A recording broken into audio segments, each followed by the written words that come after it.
and welcome to Thrive. My name's Eden Shimoda. I'm your host for today, and wherever you are watching from, we're just so excited to share this time with you.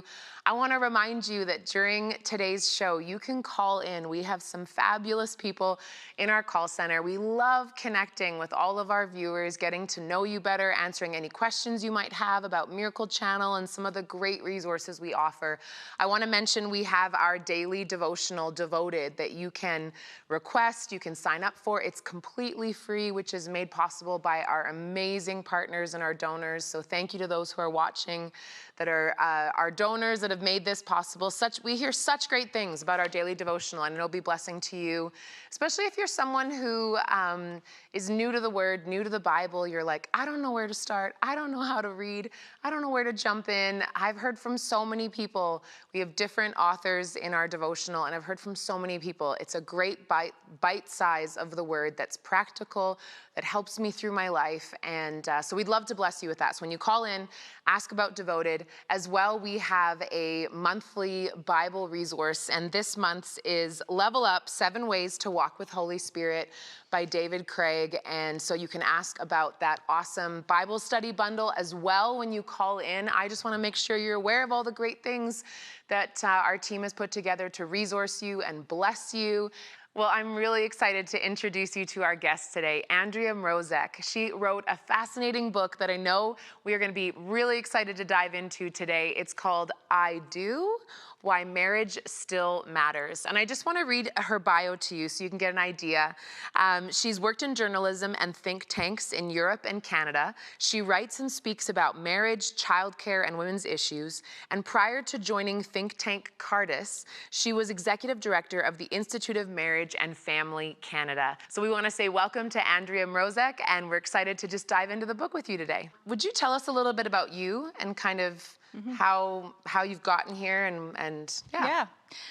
So I have been working actually in the public policy space for 20 years in Ottawa, in the nation's capital, and working on public policy associated with family. So it could be a range of things, maternity leave, childcare policy, this kind of thing. But through the decades now, I'm getting older, we have always had a steady focus on marriage. Wow. And really that comes, it came from a place of, for me anyways, of realizing how important and central the family is to the strength of our communities and our nation, and exploring that more deeply over some years. It also came from a place which we can talk about if you wish, but knowing that family in general and marriage specifically is controversial and contested and difficult for many people. Wow. And there is, we can unpack this too, but a lot of pain wrapped into discussions of marriage. So I've always taken these questions on from kind of a public policy standpoint, and go before committee on Parliament Hill and this sort of thing. But at the same time, we know everybody's considering family and marriage from their personal standpoint and coming from oftentimes places of deep pain and a lot of emotion regardless, right? Yep.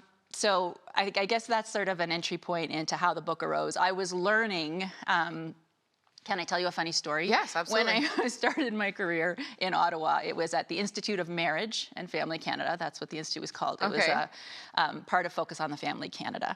And in the interview for the job at the Institute of Marriage and Family Canada, I told my future boss that I would focus on anything but marriage.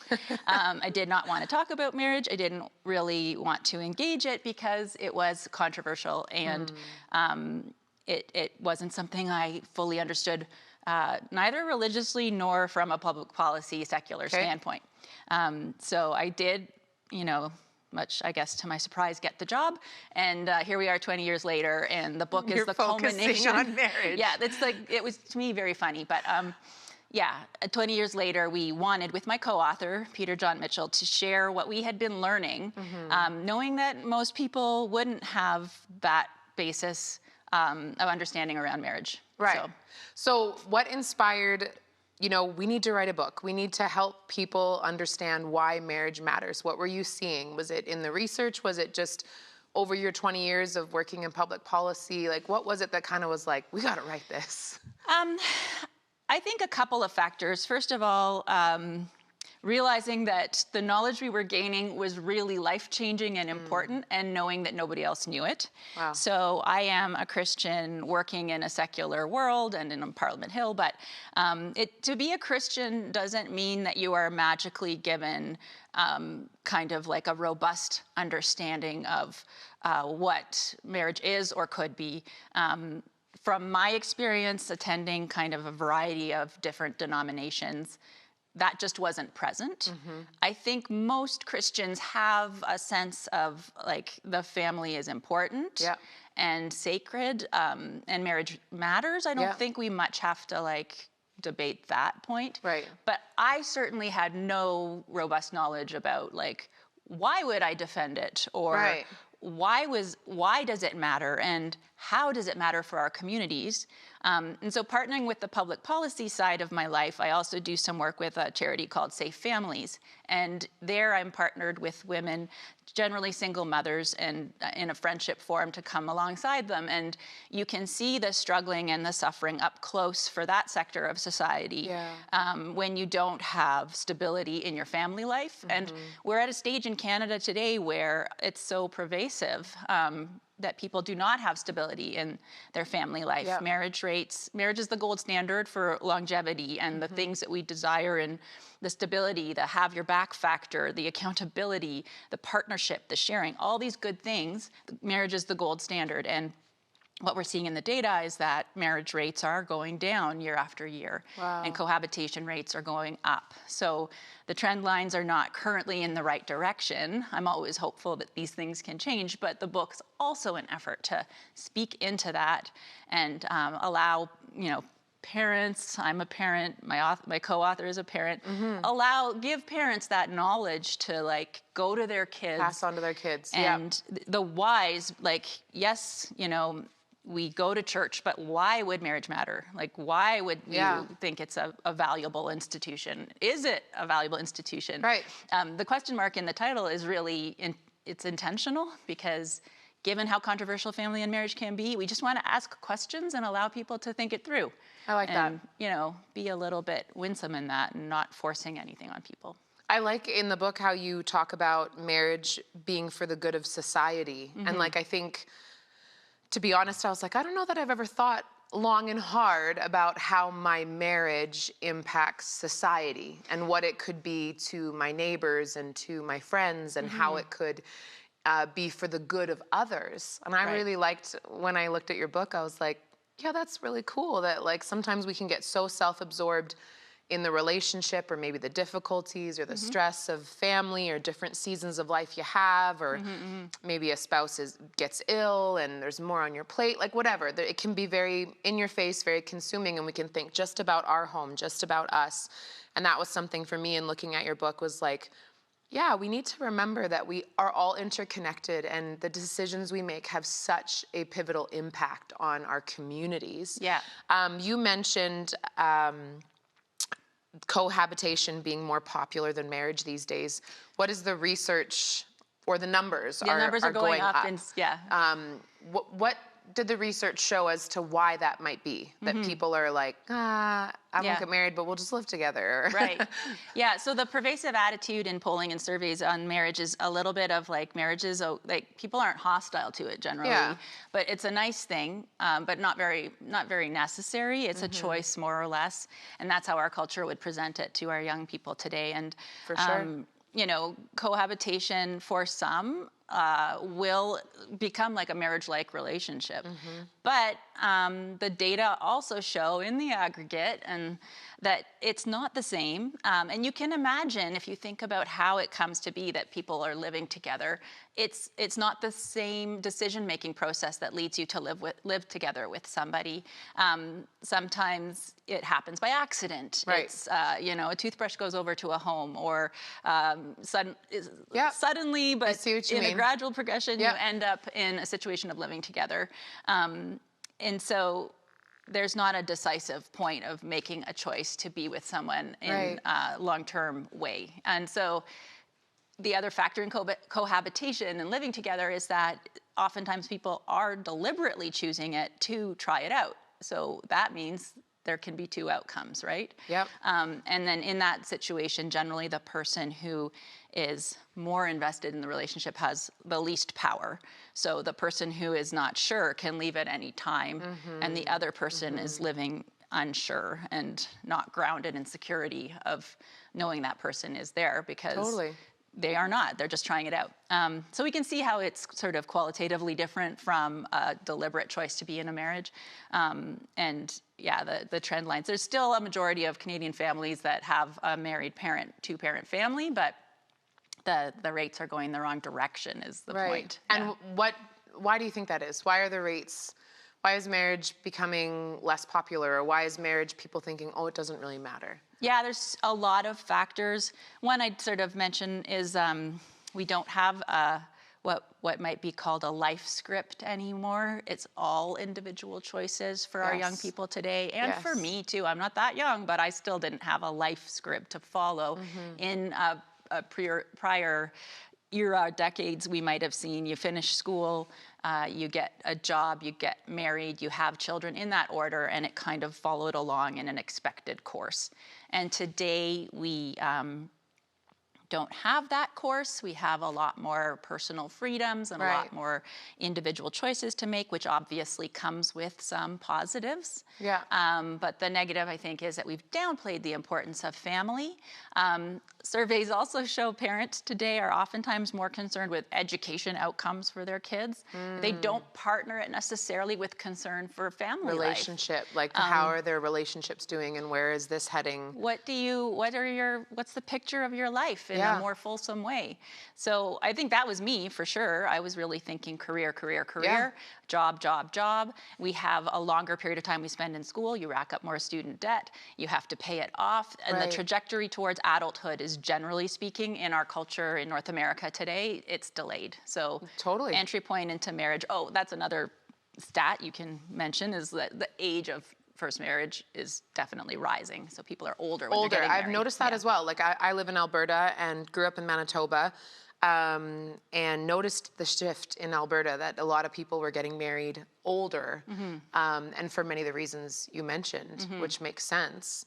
I think that's a great thing for parents to think about today, is like education's important, but also how am I setting my kids up for relationship success, and how am I, what am I talking to them about? How am I cultivating, giving them the right tools to be thinking about how, if you think about it, relationships are going to impact your life way more than what you do, or how you know, what gifts or talents you bring to the community. It's important, but relationships, to have that strength and to have that knowledge and wisdom of how to walk those out and how to have longevity and perseverance, and because marriage isn't perfect. It's a commitment, and it's something you're walking through life together with your partner. But and I realized just in that last sentence, I said age of first marriage. I think I mixed it up with age of first child. We're obviously hoping there isn't a second and a third marriage.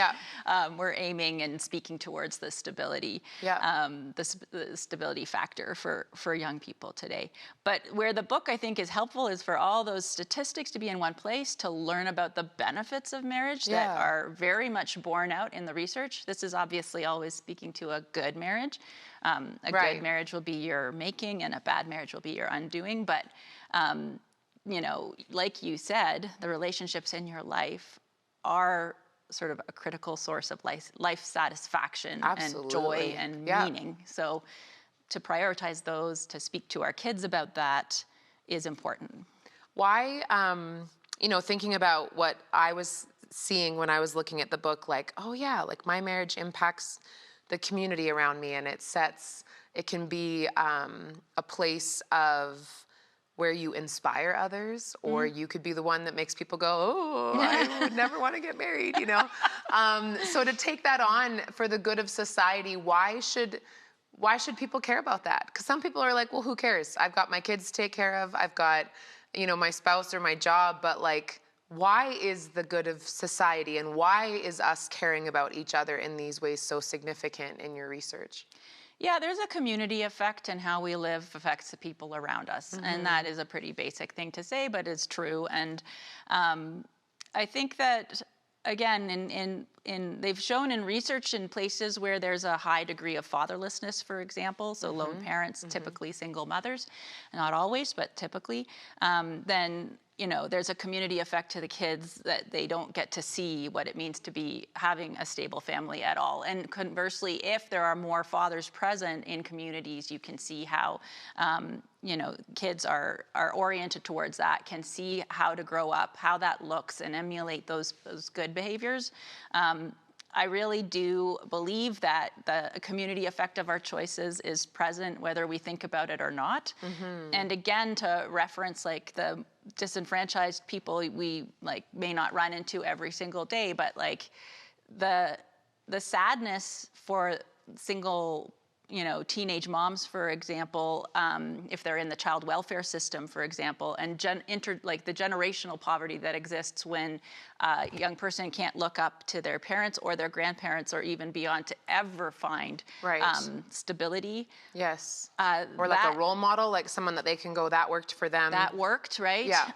That has it has lasting effects. We have a whole chapter in the book on the benefits of marriage for men, for women, and particularly for children. Cool. And when we talk about community effects, I think the research is the most decisive on saying how important stability of a two-parent home is for kids, and how that's grounding, how it results in better school results and less problems with the law and fewer teenage pregnancies and this sort of thing. So through this book and the work that I've been doing over some time, I've really come to see even like a mediocre marriage as a mini miracle.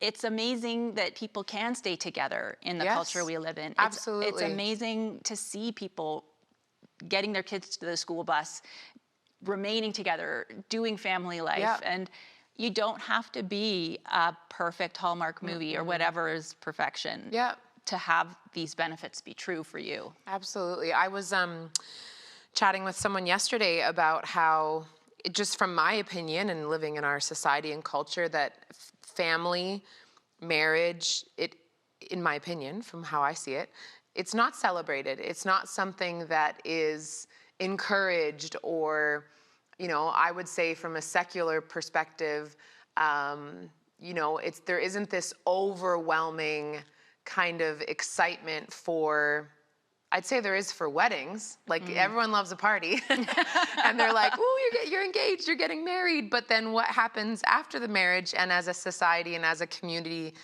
encouraging each other and being there for one another.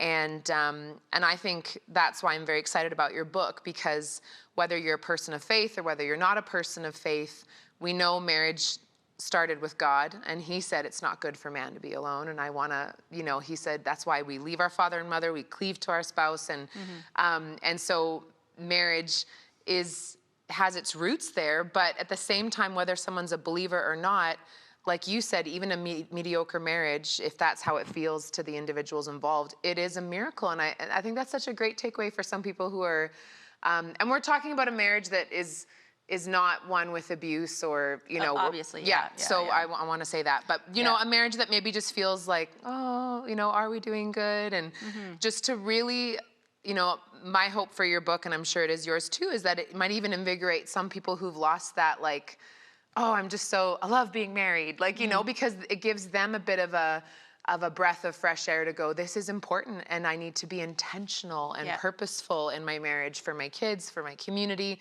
for my future grandchildren, like you said, that they're going to look back and look to the past generations. And even if maybe mom and dad broke up and they weren't able to work things out, I can look to grandma and grandpa, or I can, Yeah, can I just say something too for your divorced listeners, readers? Sorry, viewers. Yeah. We're very, very aware, every family is, of like the pain that can come in. I wouldn't want anybody to think that there's a judgment to be laid on those who are divorced. And the best commendation of the book we received was from a divorced mom who was buying the book for her kids, because it's not the stay married at all costs book.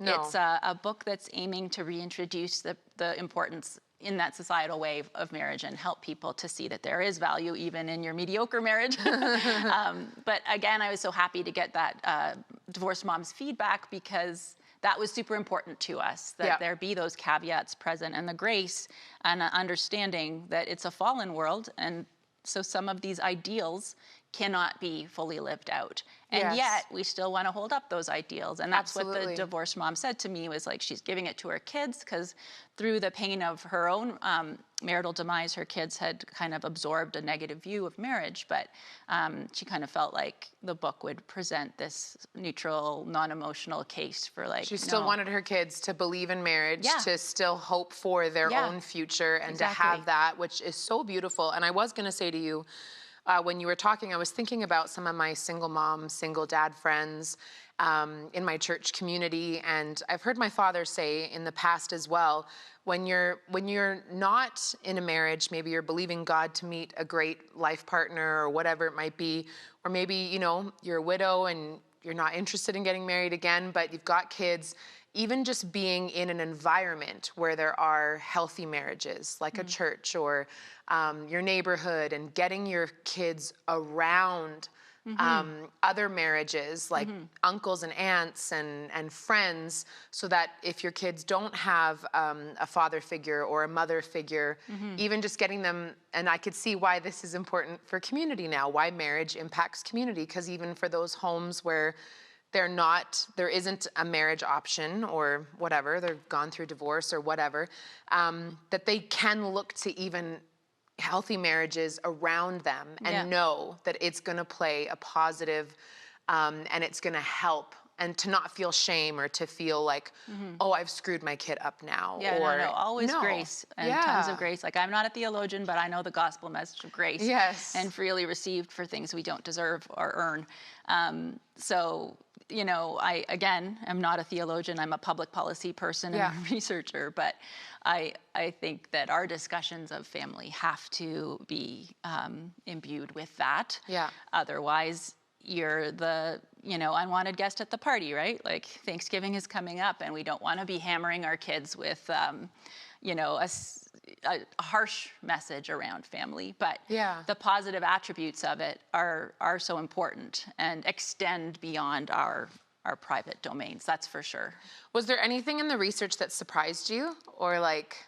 Yeah, I think that, so part of the reason why we're not marrying as much has to do with a misbegotten feminist ideal.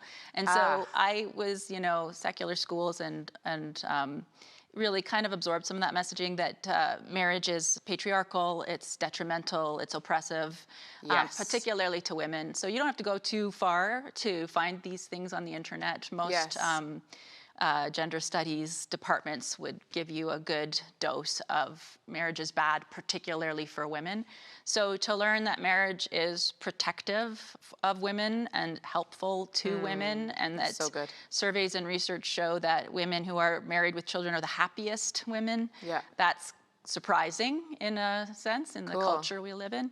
And good to know that you you can get married and remain a freestanding, independent woman with your own thoughts and ideas, but you're not engaging in like a patriarchal institution.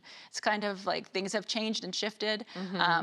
Not always for the better, but sometimes you can, you know, see changes that work well. And marriage is a changing thing as well. Over the decades, we've seen how, you know, marital norms have changed. And our laws and policies around marriage have changed. We get into that in the book, the ways in which it's been good and the ways in which it's been bad. But I think that marriage is good for women and protective and helpful is kind of a surprising result if you travel in the mainstream culture. That's so cool. And in my experience, I don't know if the book gets into it, but obviously who you marry has a lot to do with what the marriage will be, and making sure you're on the same page with values and what does marriage mean to you? What does marriage mean to me? And, you know, having those conversations ahead of time and doing your research. That's what dating is. That's what, you know, like, you know, I dated in finding my husband. Just you learn, and that's a huge part. And if you've not been taught to do that, or taught to go slow, or to think through decisions and all of that, I'm very excited about what your book is going to help people ask questions and to get the right answers, maybe even think about things they'd never thought before when it comes to marriage. Yeah, and consider the questions around the contentious issues. And some of the hot button issues associated with marriage. We've tried to tie that in a winsome way as well. Talking about same-sex marriage or no-fault divorce or aspects of divorce, like all of this is controversial stuff. Yep. But if we can't ask questions about that in the quiet of our own home while reading, then what can we do? No, we need to. And I think that's so important. We're so grateful to have had you on the show today. Thank you for doing this important work and for putting it all together. I know that takes a lot of time to gather research and to put it in a way that the general public can learn and grow and be able to teach grandkids and kids and pass this on. And so I want to encourage our viewers at home, get the book. Even if you're not like a big reader, it's not a thick book. I'm a big reader, so yes, I love a thick book. That's the selling point. But even if you're not like a big reader, it's a great size for all kinds of readers, and the topic matters so much for you, for our society. I want to thank you for being with us today. No, thank you. Thank you so much for joining us today. It has been a great time together talking about marriage. If you're watching on TV, be sure to check us out on social media so you can follow along with all of our posts there. And if you're finding us on social media today or YouTube, be sure to like, subscribe. You can hit that little bell so that it reminds you of all of our live shows. And we will be excited to see you back here on Monday, 11 a.m. Mountain Time. Thrive.